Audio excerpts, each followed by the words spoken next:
Okay, listen. I have issues with hyperfixations, okay? It's not my fault that one of the best games I have ever played came out and that my friend got me addicted to it. It's not my fault.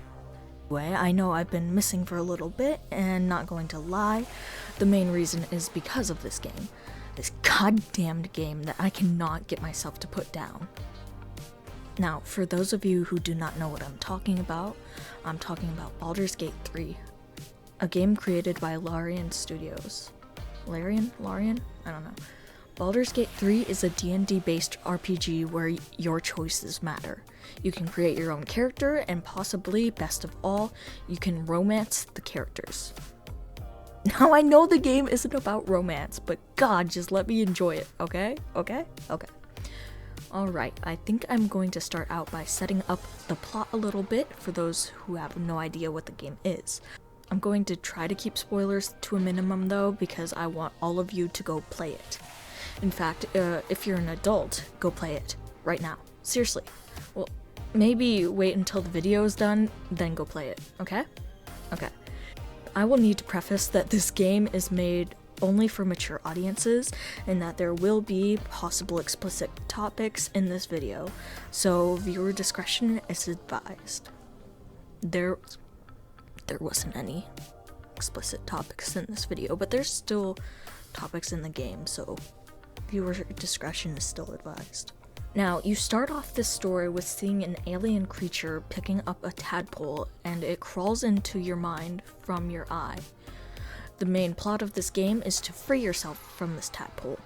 How you end up doing so, that is ultimately up to you. Now that we have a general understanding of the game, I want to talk about why I have been so obsessed with it and why it's different than anything I've ever played before. One of the most intriguing things about this game to me is how customizable your character is.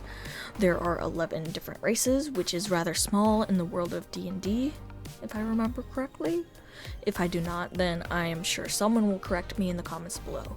From those races, a lot of them have sub-races that can be chosen from as well, which in itself is already really cool in my opinion. From there are 12 different classes that you can choose from, and let's just say as someone with decision paralysis, making a new character can take a long time for me. As mentioned before, the customization is amazing. Having a lot of different options to choose from when coming to facial features, hairstyles, hair colors, eye colors, and they even have a vitiligo option. The only complaint I have about the body part of the game is the lack of diversity in body types. The main ones are normal and buff, which is fair enough, but I would have liked to see more body types, that is height, weight, etc., but I don't mind that too much.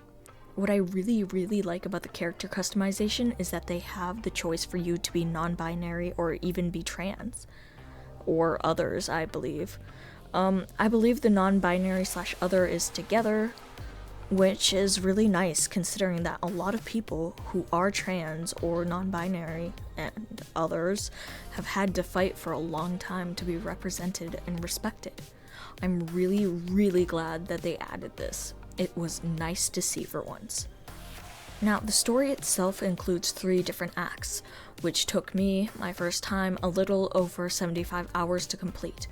To be fair, during this playthrough, I skipped a lot of stuff and had a lot of stuff that I had no idea about, which is insane to me because it was still such an insane playthrough and I had never gotten 2 of the companions you can get. And these 2 are my favorite companions to use as of late. For those of you who know the game, it was Lae'zel and Karlach who I never got in my first playthrough.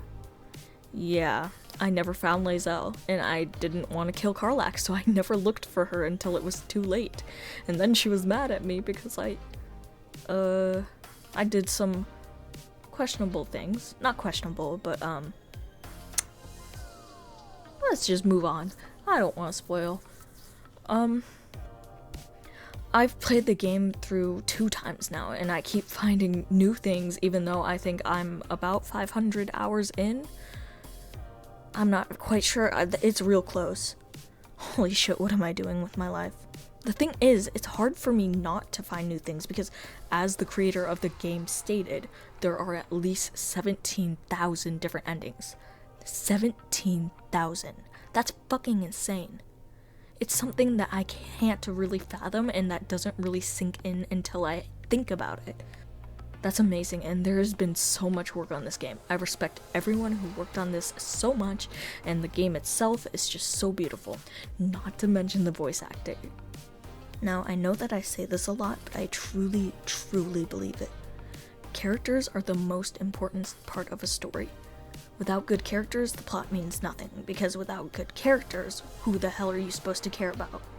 If you don't care about at least one of the characters, you probably will not continue to play or watch the media you are consuming. I'm not going to get too deep into the characters themselves in this video because I want this to be a more general video that anyone can watch without fear of spoilers. If there are any spoilers, they will be very minor and inconvenient. So still watch with caution, but I promise I won't spoil anything important. The characters themselves are all extremely charming and enjoyable. Except for Gale. We hate Gale here. That's a joke. Please don't smite me. I love Gale, but Gale deserves all the bullying in existence. I don't make the rules, sorry. Okay, so why are the characters so good? Well, it's pretty easy to see that with good enough writing, you can make even the most boring people interesting if you shed a different light on them. Characters are half the story. Muck them up and suddenly it doesn't matter how good your story is. People aren't going to be interested because you haven't given them anyone to care about. People love characters because they can relate with characters, and characters can help them understand others that they may not have been able to understand before. That's why characters are so important. Baldur's Gate's plot revolves around the characters. You get to see these characters change and grow, and you learn more and more about them, and your character grows closer to them as well. Take Lae'zel, for example. Depending on how you play, her character can go down multiple paths, some being more desirable than others as she tries to prove her worth and loyalty to her queen. I'm not going to spoil anything about it because I want you to go play or watch someone play this game for yourself, but Lae'zel is such an integral part of this plot, or at least a strand of plot that you can go into, but I myself didn't get Lae'zel in my first playthrough. I never got to see these scenes arise because of her not being there. And I didn't know that I was missing something, and I didn't know I was missing a whole section because I didn't have her. That's what is amazing about this game. There's so many possibilities and choices, some that are made without you even realizing. Another thing I really enjoy about this game is how the characters interact with you and the game around them. When you make decisions, characters will approve or disapprove of you, causing the relationship to be good or not so great. Since there is such a variety of characters, it can be a challenge to juggle these decisions throughout your journey to make your characters not hate you, which can be annoying when half of the characters are out for blood and you're trying to be nice. I am also a fan of the battle system in this game, and the mods and challenges that arose from this game are amusing and crazy. You can go through the game being kind to everyone around you, or being the biggest piece of shit you can be. It's all your choice, and it impacts the way the game progresses and even events in the story. It follows D&D fashion, so for some of your decisions you need to roll a die to determine whether or not you succeed. You can steal stuff from people and get obliterated because they always know that it's me who stole their stuff for some reason. Also, the music is absolutely beautiful, and I am extremely fond of the world building and the fact that you can completely decimate a person and stand there and simply play a song afterwards, if you know performance. Oh yeah, you can play this game with your friends too. That's insanely cool to me. It takes this fun and unhinged game and puts it into the hands of 2 or more people, which is concerning if you have a group of shitheads. Either that, or you have a person who wants to do good and an unhinged player who constantly calls for violence where the kind player screams for them to stop. Long story short, this game is an absolute, get it, blast. I strongly suggest you play it, or at least give it a watch, because it is so much fun and I think it deserves to be played by anyone who is willing to give it a play. The characters are stunning, their stories are intriguing, and you can romance them. The The gameplay is extremely satisfying and fun whilst still being difficult. There are 17,000 different endings. Why don't you go and get a unique one? Your experience will be fairly unique to you, which I personally think is worth the play. Thank you guys all so much for watching. Sorry I've been missing. I've been playing this game. That and finals are approaching quickly, and I have not had much time to myself to be able to record anything. Thank you all for your patience, and I do truly hope that you all give this game a play or a watch. I know I've said that like 20 times, but I really think it deserves one. With that being said, please remember to like and subscribe. I hope you have a wonderful day, and as always, I will see you all next time.